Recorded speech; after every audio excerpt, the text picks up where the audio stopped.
যুদ্ধ বিমান থেকে ছুঁড়লেই খেলা শেষ। শত্রুর বাংকার, এয়ার ডিফেন্স, রণতরী সব নিমেষে ধ্বংস। এটা কোনো সিনেমার গল্প নয়, এটা হচ্ছে ইসরায়েলের তৈরি ভয়ঙ্কর মারণাস্ত্র লড়া। আর সেটা এবার হাতিয়ার হতে চলেছে ভারতীয় বায়ুসেনার। বন্ধুরা, আজকের ভিডিওতে আমরা এমন এক আধুনিক ক্ষেপণাস্ত্র নিয়ে কথা বলবো যেটা একবার লঞ্চ হলে আর পেছনে তাকায় না, যেটার গতি শব্দের প্রায় 5 গুণ বেশি, যেটা একটাই কাজ, শত্রুর চোখ, কান, মস্তিষ্ক সব উড়িয়ে দেওয়া। এখন প্রশ্ন উঠেছে, কেন পাকিস্তান আর চীনের ঘুম উঠছে? কারণ এই লড়া ক্ষেপণাস্ত্র হাতে পেলে ভারতীয় বায়ুসেনা আর সীমান্ত পর্যন্ত যাওয়ার দরকার পড়বে না। নিজের আকাশ থেকেই শত্রুর ঘাঁটিতে আঘাত হানতে পারবে সহজেই। আর সবচেয়ে বড় কথা, এই মারণাস্ত্র এবার ভারতের মাটিতেই তৈরি হবে। তাহলে চলুন আজকের ভিডিওতে জেনে নিই এই লড়া মিসাইল কি, ভারতের স্ট্র্যাটেজিতে কি পরিবর্তন আনতে চলেছে এটা, আর কেন এটা চীন পাকিস্তানের জন্য ভয়ানক দুঃস্বপ্ন হয়ে উঠছে। তো বন্ধুরা, এখন প্রশ্ন আসে, এই লড়া ক্ষেপণাস্ত্র আসলে কি? এর মধ্যে এমন কি আছে যা চীন আর পাকিস্তানের ঘুম কেড়ে নিয়েছে? লড়ার পুরো নাম হচ্ছে long range artillery missile system. এটি তৈরি করেছে বিশ্বের অন্যতম সেরা ডিফেন্স টেকনোলজি প্রতিষ্ঠান ইসরায়েল অ্যারোস্পেস ইন্ডাস্ট্রিজ, IAI। এই মিসাইলকে আপনি বলতে পারেন ক্রুজ ও ব্যালিস্টিক ক্ষেপণাস্ত্রের মধ্যবর্তী এক ভয়ঙ্কর হাইব্রিড। এর গতি এমন যে ছোড়ার পর শত্রুর এয়ার ডিফেন্স রাডার তাকেও ট্র্যাক করতে পারে না ঠিকভাবে। গতি কত জানেন? শব্দের প্রায় 5 গুণ বেশি, মানে ম্যাক 5, অর্থাৎ চোখের নিমেষে লক্ষ্যবস্তুতে আঘাত হানতে সক্ষম। এখন আসা যাক সবচেয়ে ভয়ানক ফিচারের কথায়, ফায়ার অ্যান্ড ফরগেট প্রযুক্তি। এই ফিচারের মানে হলো একবার ছুঁড়ে দিলে ক্ষেপণাস্ত্র নিজেই তার টার্গেট খুঁজে বের করবে, নেভিগেশন সিস্টেমের মাধ্যমে নিজেই পৌঁছে যাবে গন্তব্যে। তবে এখানেই শেষ নয়, লড়াতে রয়েছে দ্বৈত গাইডেন্স সিস্টেম, একদিকে জিপিএস, অন্যদিকে INS। এই দুই প্রযুক্তির কম্বিনেশনে লক্ষ্যচ্যুতি প্রায় শূন্য। তার উপর রয়েছে অ্যান্টি জ্যামিং প্রযুক্তি, মানে শত্রু কোনোভাবেই এর নেভিগেশন সিগন্যাল ব্লক করতে পারবে না। ইলেকট্রিক যুদ্ধের মাঝে দাঁড়িয়েও এই মিসাইল টার্গেট ভেদ করতে সক্ষম। এবার আসি এই ভার্সানটির কথায়, যেটা ভারতীয় বায়ুসেনা কিনতে চায়, এয়ার লঞ্চ লড়া বা এরিয়াল লড়া। এই ভার্সান ছোড়া হয় সরাসরি যুদ্ধ বিমান থেকে। আর সবচেয়ে বড় কথা হলো, আমাদের SU-30 MKI যুদ্ধ বিমান একসাথে 4টি লড়া বহন করতে পারে। এই লড়াকে যুদ্ধ বিমান থেকে লঞ্চ করার মানে ভারতের বায়ুসেনা নিজের আকাশ সীমার মধ্যে থেকেই শত্রুপক্ষের বিমান ঘাঁটি, রাডার সিস্টেম, কমান্ড সেন্টার, এমনকি ব্রিজ বা বাংকার সবকিছু ধ্বংস করতে পারবে। আসুন জেনে নিই এর বিস্ফোরণ ক্ষমতা কেমন। প্রায় 570 কেজি হেভি এক্সপ্লোসিভ, একবার যেটা পড়বে আর সেখানে কিছু দাঁড়িয়ে থাকবে না। দৈর্ঘ্য প্রায় 5.2 মিটার, ওজন 1600 কেজি। কিন্তু তবুও এটা এতটাই অ্যাডভান্স যে SU-30 MKI এর মতো ফাইটার সহজেই বহন করতে পারে। সোজা করে বললে বন্ধুরা, এটা শুধু একটা মিসাইল নয়, এটা একটা আকাশ দখলের অস্ত্র। শত্রুর চোখ, কান, মস্তিষ্ক যদি ধ্বংস করে দেওয়া যায় যুদ্ধের গোড়াতেই, তাহলে যুদ্ধ জিততে আর বেশি সময় লাগে না। এটাই হলো ইসরায়েলের প্রযুক্তিতে তৈরি মারাত্মক লড়া। আর এবার এই অস্ত্র হাতে পাচ্ছে ভারত। তো বন্ধুরা, এখন প্রশ্ন আসে, এই লড়া ক্ষেপণাস্ত্রটা আসলে কি? এর মধ্যে এমন কি আছে যা চীন আর পাকিস্তানে ঘুম কেড়ে নিয়েছে? তো প্রশ্ন উঠতেই পারে, ভারতে তো ব্রহ্মস আছে, তাহলে লড়া কেন দরকার? এই প্রশ্নের উত্তর লুকিয়ে আছে ভারতের যুদ্ধ কৌশলের ভুলবদলের ভিতর। আগে যেখানে আমাদের লক্ষ্য ছিল শত্রু ঘাঁটিতে ঢুকে আঘাত হানা, এখন লক্ষ্য শত্রুকে আঘাত হানার আগেই অন্ধ করে দেওয়া। সেই কাজেই আসে ইসরায়েলি লড়া ক্ষেপণাস্ত্র। প্রথম কারণ, SU-30 MKI যুদ্ধ বিমানের সঙ্গে এক্সক্লুসিভ ইন্টিগ্রেশন। ভারতের সর্বাধিক ব্যবহৃত এবং অন্যতম শক্তিশালী যুদ্ধ বিমান SU-30 MKI।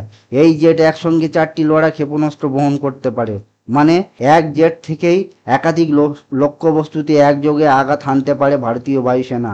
এটা কেবল একটা টেকনিক্যাল অ্যাডভান্টেজ নয়, এটা হলো ফোর্স মাল্টিপ্লায়ার, যেখানে প্ল্যাটফর্ম থেকেই শত্রু radar, command centre, air defence system সব উড়িয়ে দেওয়া সম্ভব।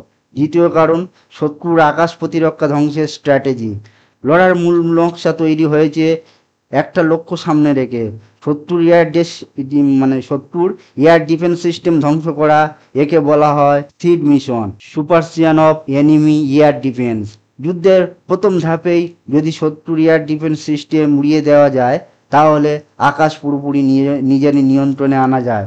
আর এখানেই আসে লড়ার সবচেয়ে বড় পার্থক্য ব্রহ্মসের সাথে। লড়া ভার্সেস ব্রহ্মস কে কেমন, আসুন জেনে নি। গতির দিক দিয়ে লড়া ম্যাক 5 সুপারসোনিক, ব্রহ্মস সেখানে ম্যাক 2.8 সুপারসোনিক। এখানে লড়া স্পষ্টতই এগিয়ে। পাল্লার দিক দিয়ে ব্রহ্মসের পাল্লা 450 রেঞ্জ থেকে 800 কিমি পর্যন্ত, নতুন ভার্সন যেটা। আর লড়ার পাল্লা 400 থেকে 430 কিমি পর্যন্ত। পাল্লার দিক থেকে ব্রহ্মস কিছুটা এগিয়ে। টার্গেট ব্রহ্মস ভূমি, জলসীমা এবং নির্দিষ্ট স্ট্রাইক অপারেশনে। লড়া মূলত 70 এয়ার ডিফেন্স, কৌশলগত লক্ষ্যবস্তু ধ্বংসে বিশেষভাবে নির্মিত। লক্ষ্য ভেদে দুয়ে ভূমিকা ভিন্ন, কিন্তু লড়া আরো বিশেষায়িত। স্ট্র্যাটেজিক পার্থক্য, ব্রহ্মস তৈরি হয়েছে 70 নিরাপত্তা ফাঁকি দিয়ে ঢুকে টার্গেটে ধ্বংস করার জন্য। অন্যদিকে লড়ার কাজ 70 সেই নিরাপত্তা আগেই উড়িয়ে দেওয়া। অর্থাৎ ব্রহ্মস হলো গেমের মাঝখানে চাল, আর লড়া হলো গেম শুরু হওয়ার আগেই প্রতিপক্ষের ঘুঁটি উড়িয়ে দেওয়ার চাল। তৃতীয় বড় কারণ লড়ার এয়ার লঞ্চ সুবিধা। যেহেতু এটা যুদ্ধ বিমান থেকে লঞ্চ করা যায়, তাই সেনাবাহিনীকে সীমান্ত পর্যন্ত যেতে হয় না। ভারতের আকাশ সীমা মধ্য থেকেই চীন বা পাকিস্তানের গভীর ঘাঁটিতে টার্গেট করা সম্ভব, যা ব্রহ্মসের ক্ষেত্রে সবসময় সম্ভব নয়। বন্ধুরা, আসল ব্যাপারটা হলো বৈচিত্র্য আনতে হবে অস্ত্র ভাণ্ডারে। শুধু ব্রহ্মস দিয়ে তো সব যুদ্ধ জেতা যাবে না।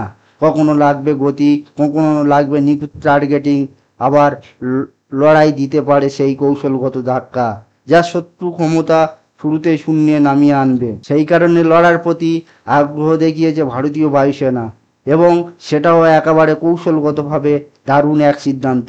বন্ধুরা, লড়া ক্ষেপণাস্ত্র কেনার পেছনে শুধু প্রযুক্তি বা ক্ষমতা নয়, এর পেছনে রয়েছে একেবারে নিখুঁত ও কৌশলগত এক গেম প্ল্যান।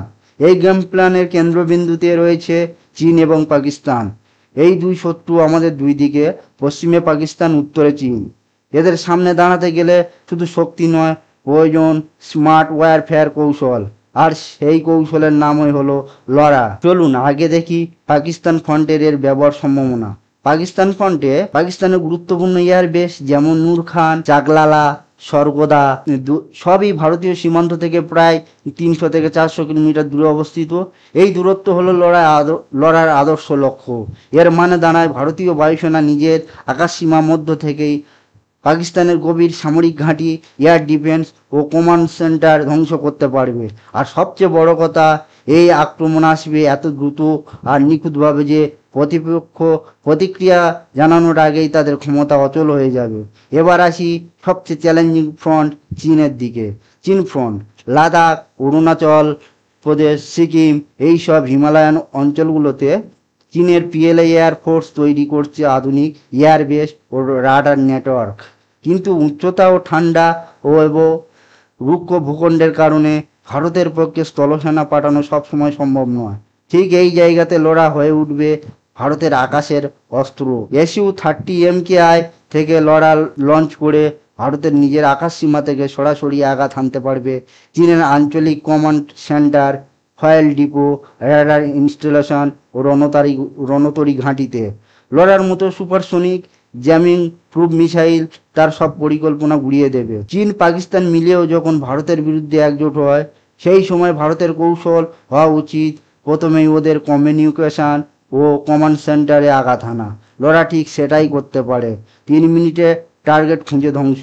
আর সবচেয়ে বড় কথা, সীমান্ত পর্যন্ত যাওয়ার দরকারই নেই। এই নতুন যুদ্ধনীতি বলা যেতে পারে strike from safety, destroy with precision. এই কারণে অনেক প্রতিরক্ষা বিশেষজ্ঞ বলছেন লড়া হলো ভারতের জন্য এয়ার ডমিনেন্স এনাবেলার। একবার যদি আপনি আকাশের দিকে দখল নিতে পারেন, তাহলে মাটির যুদ্ধ অনেকটাই সহজ হয়ে যায়। চীন বা পাকিস্তান যতই যুদ্ধের প্রস্তুতি নিক, লড়া হাতে থাকলে ভারত প্রথম ধাক্কাতেই তাদের রাডার, কমিউনিকেশন, কমান্ড নেটওয়ার্ক ধ্বংস করে দেবে। আর চোখ কান মাথা ছাড়াও সেনাবাহিনী যুদ্ধ করতে পারবে না, এটাই সত্যি। বন্ধুরা, লড়া শুধু একটা মিসাইল নয়, এটা ভারতীয় স্ট্র্যাটেজির এক নীরব কিন্তু প্রচণ্ড বিধ্বংসী অস্ত্র। বন্ধুরা, লড়াই ক্ষেপণাস্ত্র শুধু ভারতের আকাশ প্রতিরক্ষার কৌশলের অংশ নয়, এটি একটি রাজনৈতিক প্রতিরক্ষা উন্নতির মাস্টার স্ট্রোক, বিশেষ করে ইসরায়েলের সাথে ভারতের ভবিষ্যৎ সম্পর্কের দিক থেকে। চলুন একবার দেখে নিই কিভাবে এটি গড়ে তুলেছে এক নতুন যুগের প্রতিরক্ষা মৈত্রী, একে make in India production. Bharat সরকার ইতিমধ্যে আইএআই, ইসরায়েল এরোস্পেস ইন্ডাস্ট্রিজ এর সাথে যৌথ উদ্যোগে লড়াই ক্ষেপণাস্ত্রের স্থানীয় উৎপাদন বা লোকাল প্রোডাকশন নিয়ে আলোচনা শুরু করেছে। ভারতের প্রতিরক্ষা পিএসইউ, যেমন ভারত ডায়নামিক্স লিমিটেড বা বিআইএআই এর সঙ্গে মৌ স্বাক্ষর করতে চলেছে, যাতে করে এই সুপারসনিক প্রিসিশন মিসাইল সম্পূর্ণ ভারতেই তৈরি হতে পারে। এর মানে দাঁড়ায় ভারত পাবে দ্রুত সরবরাহ, প্রতিটি মিসাইলের দাম অনেক কমে আসবে, আত্মনির্ভর ভারত মিশনের আওতায় থাকবে এই প্রজেক্ট, এবং সর্বোপরি ভারত হবে টেকনোলজির মালিক। 2 নম্বরে লড়ার এর এক্সপোর্টের সম্ভাবনা। বন্ধুরা, আপনি কি জানেন বারাক 8 ও স্কাই স্ট্রাইকার ড্রোনের পর ভারত ইতিমধ্যে অনেক দেশের কাছ থেকে প্রস্তাব পেয়েছে যৌথ এক্সপোর্ট করার জন্য, বিশেষ করে ভিয়েতনাম, ফিলিপাইন, রোমানিয়া, ব্রাজিল, এমনকি মধ্যপ্রাচ্যের কিছু দেশও। ভারত ইসরায়েলের বানানো লড়া কেনায় আগ্রহ দেখিয়েছে। এই চুক্তি হলে ভারতের শুধু নিরাপত্তা বাড়বে না, প্রতিরক্ষা শিল্পে রপ্তানি রেভিনিউ বাড়াবে হাজার কোটি টাকায়। এখানেই শেষ নয়, লড়া রপ্তানি মানে ভারত এশিয়া ও আফ্রিকায় এক নতুন প্রতিরক্ষা বলয়ের নেতৃত্ব নিতে পারে। এটা চীন বা পাকিস্তানের জন্য এক নতুন বিপদের সংকেত। 3 নম্বরে বারাক 8 স্কাই স্ট্রাইকারের পরে আর এক মাস্টার স্ট্রোক। বারাক 8 ছিল এয়ার ডিফেন্সের যুগান্তকারী। স্কাই স্ট্রাইকার দেখিয়ে দিয়েছে ভারতের আত্মঘাতী ড্রোনেও পিছিয়ে নেই। এবার লড়ার মাধ্যমে ভারত বলছে, আমরা শুধু আক্রমণ ঠেকাতে নয়, প্রিসিশন স্ট্রাইকেও বিশ্বমানের ক্ষমতার অধিকারী। এটা এক প্রমাণ ভারতের যুদ্ধনীতি এমন প্রতিরক্ষা থেকে আক্রমণাত্মক প্রতিরোধ বা অফেন্সিভ ডিটারমিনেন্স রূপ নিচ্ছে। যেখানে পূর্বে ভারত কেবল হেলমেট আর ঢাল নিয়ে যুদ্ধ করত, এখন ভারত তলোয়ার হাতে নিয়ে প্রতিপক্ষকে সতর্ক করছে। বন্ধুরা, লড়া শুধু মিসাইল নয়, এটা হলো ট্রাস্ট আর টেকের যুগলবন্দি। ভারত ও ইসরায়েলের প্রতিরক্ষা বন্ধুত্বের ভিত এখন অনেক মজবুত, আরো গভীর। এটা সেই মাস্টার স্ট্রোক যা শুধু শত্রুকে নয়, বিশ্বকে দেখিয়ে দিচ্ছে ভারত তৈরি ও নেতৃত্ব দিতে তৈরি। বন্ধুরা, লড়া মিসাইল শুধুই প্রযুক্তি নয়, এটা প্রমাণিত যুদ্ধাস্ত্র, যার কার্যকারিতা বাস্তবে যুদ্ধক্ষেত্রে আগেই প্রমাণিত হয়েছে। চলুন দেখে নি ঠিক কিভাবে, কোথায়, কেন ভারত এই অভিজ্ঞতা থেকে শিক্ষা নিচ্ছে। 1 নম্বরে আজারবাইজান বনাম আর্মেনিয়া যুদ্ধ 2020 সালে হয়েছিল। 2020 সালে নাগোর্নো কারাবাখ যুদ্ধ আধুনিক যুদ্ধনীতির চেহারাই বদলে দিয়েছে। এই যুদ্ধে আজারবাইজান ইসরায়েল থেকে কেনা লড়া ক্ষেপণাস্ত্র ব্যবহার করে আর্মেনিয়ার কমান্ড সেন্টার, রাডার স্টেশন ও সাঁজোয়াগাড়ি একের পর এক ধ্বংস করে দেয়। বিশেষত একটি স্থাপনায় প্রায় 400 কিলোমিটার দূর থেকে লড়া দিয়ে যে স্ট্রাইক করা হয়, তা পুরো প্রতিরক্ষা বিশেষজ্ঞদের মধ্যে আলোড়ন তোলে। লড়া এর fire and forget precision strike সক্ষমতা থেকে বোঝা যায় এটা কেবল মিসাইল নয়, একটি স্নাইপার রাইফেল। কিন্তু 400 কিলোমিটার দূর থেকে এই যুদ্ধ লড়াকে বিশ্বের নজরে আনে, আর ভারত তখনই চোখ রাখে এই মিসাইলে। 2024 সালে একটি গোপন কিন্তু সফল অভিযান চালায় ইসরায়েল, যার কোড নেম ছিল অপারেশন রাইজিং লায়ন। এতে লড়ার ব্যবহার করে তারা একাধিক হিজবুল্লাহ ঘাঁটি এবং ইরানি রাডার স্থাপন গুড়িয়ে দেয় সিরিয়া ও লেবাননের সীমান্তে। এই অপারেশনে ছিল রাতের অন্ধকারে, টার্গেট ছিল গোপনে লুকানো, সবটাই হয়েছিল এয়ার লঞ্চ ভার্সন অব লড়া দিয়ে। এই অভিযানে দেখা গেছে লড়া কিভাবে স্যাটেলাইট গাইডেড পাথ কারেকশনের মাধ্যমে 1 ইঞ্চি ভুল না করে টার্গেটে ধ্বংস করে দিতে পারে, যেটা যতই প্রতিরক্ষিত হোক না কেন। ভারতের প্রতিরক্ষা বিশেষজ্ঞরা এই অপারেশনে বিশ্লেষণ করে দেখেছেন কিভাবে লড়া হতে পারে ভারতের বালাকোট 2.0 ভবিষ্যতের হাতিয়ার। এতদূর পরে প্রশ্ন আসতেই পারে, ভারত কি শিখছে এই যুদ্ধ থেকে? প্রথমত, প্রেসিশন কিলস ডেসিসিবলি ম্যাটার। সাধারণ গোলা বারুদের টার্গেট ধ্বংস হয় না, বরং পাল্টা আঘাত করে। লড়াই এই রীতিকে বদলে দিয়েছে, একবার ছোড়ো আর কোনো ভুলভাল নেই। দ্বিতীয়ত, এয়ার লঞ্চ সুবিধা ভারতের SU-30 MKI কে গেম চেঞ্জার বানাবে। এতে করে যুদ্ধ বিমান সীমান্ত না গিয়েই শত্রুর গভীরে ঢুকে আঘাত হানতে পারবে। তৃতীয়ত, আগাম যুদ্ধ জয় করার জন্য লোরা ট্রিপিক্যাল ফায়ার স্ট্রাইক অস্ত্র, যা দিয়ে রাডার, SM সাইট বা কমান্ড সেন্টার প্রথমেই ধ্বংস করা যায়। এই কারণে ভারত চায় লোরা হোক আমাদের একচেটিয়া গোপন অস্ত্র, যা শত্রুপক্ষের ঘুম কেড়ে নেবে। লোরা শুধু ভারতের প্রতিরক্ষাকে শক্তিশালী করছে না, বরং এটি একটি সরাসরি বার্তা পাকিস্তান ও চীনকে।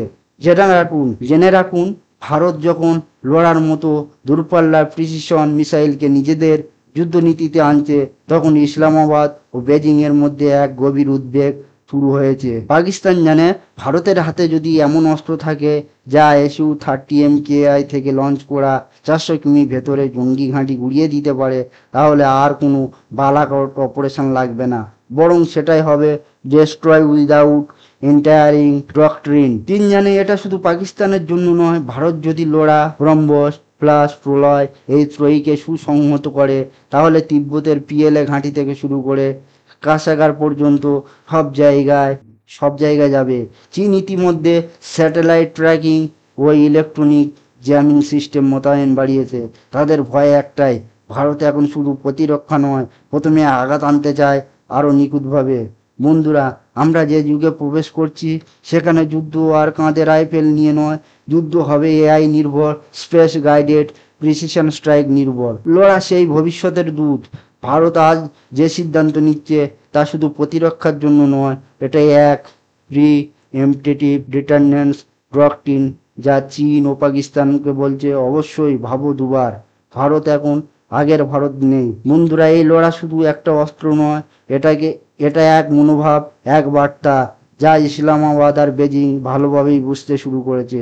আর সেটা হলো India strike with accuracy, India decides the time, place and impact. বন্ধুরা, আজ আমরা দেখলাম কিভাবে ভারতের প্রতিরক্ষা কৌশল এক নতুন যুগে পা রেখেছে।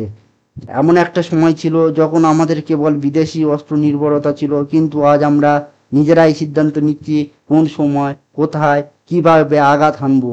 লোরা শুধু একটা মিসাইল নয়, এটা আমাদের আত্মবিশ্বাসের প্রতিচ্ছবি।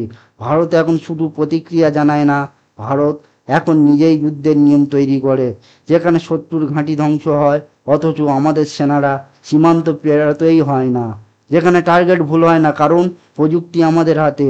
এই লড়া প্রকল্প SU-30 MKI ইন্টিগ্রেশন, এর ভবিষ্যৎ মেড ইন ইন্ডিয়া প্রোডাকশন, সব মিলিয়ে ভারতের প্রতিরক্ষা আরও নজিরবিহীন উচ্চতায় পৌঁছে গেছে। আর এই উত্তরণের পেছনে আছে ভারতের বিশ্বস্ত বন্ধু ইসরায়েল আর আমাদের বৈজ্ঞানিকদের কঠোর পরিশ্রম। আপনাদের কাছে একটা অনুরোধ, আপনি যদি মনে করেন ভারতীয় প্রতিরক্ষা সত্যি আজ গর্বের জায়গায় পৌঁছেছে, তাহলে এই ভিডিওটি একটি লাইক করুন, কমেন্টে লিখে জানান আপনি ভবিষ্যতে কোনো অস্ত্র বা প্রযুক্তি নিয়ে বিস্তারিত জানতে চান। আর হ্যাঁ, আমাদের চ্যানেল সাবস্ক্রাইব করতে ভুলবেন না, কারণ এমনই তথ্য সমৃদ্ধ গভীর বিশ্লেষণ ভিত্তিক ভিডিও আমি নিয়মিত নিয়ে আসি শুধু আপনার জন্য। আমরা ছিলাম, আছি, থাকবো ভারতের প্রতিরক্ষার কণ্ঠস্বর হয়ে। জয় হিন্দ, বন্দে মাতরম।